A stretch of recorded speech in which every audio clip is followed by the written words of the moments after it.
Bonjour à tous, citoyens du monde. Alors aujourd'hui, je voulais parler concernant la foire musulmane 2015 de la 4e édition. Donc je me suis rendue ce dimanche 8 novembre, notamment où j'avais assisté donc, à la table ronde concernant la question autour de la suppression des cours philosophiques de religion pour laisser place à des cours de philosophie. Et donc il y avait un débat entre monsieur Vandermeer qui fait partie donc, de l'association du CAL, du Centre d'Action Laïque, ainsi que des invités qui représentaient les trois autres communautés monothéistes, du judaïsme, de la chrétienté et de l'islam. Et voilà, donc il y avait donc c'était une table ronde. Malheureusement, ce que j'ai regretté, c'est qu'on n'ait pas donné la parole au public pour partir sur certaines réflexions et quelques contestations par rapport à ce qui avait été dit. Donc du coup, ça a créé quand même un petit peu de frustration. Moi personnellement, je voulais vraiment intervenir lorsque j'entendais M. Vandermeer dire à la base, la Belgique a été créée par rapport à la communauté chrétienne et les laïcs. Déjà à ce niveau-là, il aurait fallu préciser qu'il n'y a pas d'antinomie, de contradiction entre avoir une confession, premièrement, une confession et être laïque. Parce que la laïcité, c'est quoi en réalité? La vraie laïcité, telle qu'elle a été définie à l'origine, c'est une inclusion de toutes les parties, de toutes les composantes. Or, ce qu'on essaie de faire croire, c'est que être forcément quelqu'un qui aurait une religion, quelle qu'elle soit, qu'on soit juif, qu'on suive le judaïsme, ou qu'on suive la chrétienté ou l'islam, on serait par défaut excluant de toutes les autres différences. Or que les messages véhiculés par ces trois religions monothéistes impliquent l'inclusion et un message à l'humanité. Et les messages qui sont véhiculés sont la bonté, l'ouverture aussi. Et donc automatiquement, voilà, le terme qui a été utilisé, je le trouve très très important, parce que ce qu'on essaie de cacher pour les plus novices d'entre nous, qui ne connaîtraient pas bien le CAL, Centre d'Action Laïque, ce qu'on ne dit pas, et dont M. Vandermeer a été d'une très grande fausse modestie, en disant que finalement que c'était une ministre qui avait décidé, comme si ça venait par le Saint-Esprit, de vouloir mettre des cours de philosophie. Or, il faut savoir aussi que le CAL ainsi que d'autres associations font du lobby sur les partis politiques et sur les députés pour obtenir les combats qu'ils mènent. Et il faut savoir que tout le programme du CAL, parce que j'ai bien pris le temps de le lire, d'une vingtaine de pages, était axé notamment. Donc le programme de 2011 est complètement quasi passé, on va dire à 90%, dans tout le programme de 2015. Donc, ce qui nous arrive aujourd'hui, à nous, tous les croyants, toutes confessions confondues, c'est finalement essayer de nous gratter, parce que j'ai trouvé que quand même les conversations de la table ronde étaient remplies de vernis, et moi ça me donne un petit peu envie de dormir. J'aime bien quand on est un petit peu plus cohérent. Oui, donc pour dire, voilà, il faut être complètement cohérent et aussi aller directement au cœur des choses en parlant, comme je dirais, en brut de décoffrage pour que un maximum de monde comprenne les enjeux et de quoi nous parlons réellement. Parce que la vraie problématique du CAL, je vous dis, qui se cache sous le principe d'égalité, où le plus petit dénominateur commun voit sous son prisme athéiste et non laïcard, ou laïcard exclusif. Et donc le problème en réalité du CAL, c'est la relation de l'homme, de l'être humain par rapport à la verticalité à Dieu.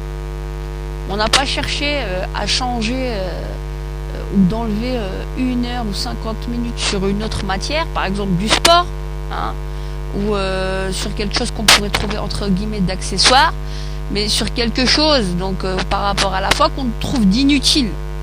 Donc voilà. Et je vous annonce une mauvaise nouvelle, la neutralité n'existe pas. Donc la neutralité en fait, hein, qu'on essaye de nous vendre à toutes les sauces, soyez neutre, on est neutre par rapport à un traitement que l'on donne par rapport à la personne qui est en face de nous pour pouvoir être juste et traiter les gens sur le même pied d'égalité. Mais demander à la personne en tant que telle, par rapport à ses convictions, d'être neutre et de ne pas... En fait, c'est de s'auto-censurer, se museler. C'est une manière, en fait, de rendre les personnes irresponsables devant des actes ou des choses répréhensibles, de ne pas avoir d'avis. Donc c'est rendre, en fait, les personnes irresponsables. Et comme disait Aimé Césaire, un choix, par définition, c'est être subjectif. Donc on fait le choix d'être croyant, de ne pas l'être. Donc ce qui finalement, ce qu'on ne dit pas, c'est qu'on a affaire à des athéistes. Je parle pas des athées dont les religions ne dérangent pas. Mais l'athéisme excluant, tel que nous le voyons par rapport aux associations telles que le CAL, qui cherchent entre autres à faire déchristianiser des fêtes. Ça, on le dit pas non plus. Donc, Monsieur Van der Merch, avant d'essayer de nous faire avaler des couleuvres et de faire de la fausse modestie telle que vous l'avez faite lors de la table ronde, déjà, faudrait dire vos réelles motivations, au lieu de faire croire que ne vous inquiétez pas, nous, on n'est pas contre que vous gardiez 50 minutes. C'est sûr que si vous veniez avec vos gros sabots réellement, tel que le programme du CAL vous envoie en mission, hein, et que vous représentez bien d'ailleurs, c'est sûr que vous risquez de vous reprendre un revers par toute la communauté des croyants. Donc on nous fait croire finalement que oui, on va vous toucher 50 minutes de philosophie sous prétexte que d'autres ne veulent pas choisir de religion.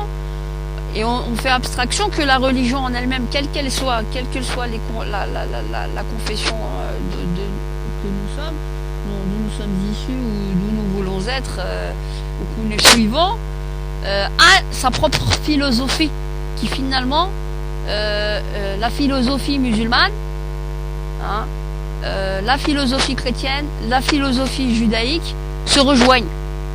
Donc c'est pour ça qu'on appelle aussi des religions monothéistes qui ont quand même le même dogme de base.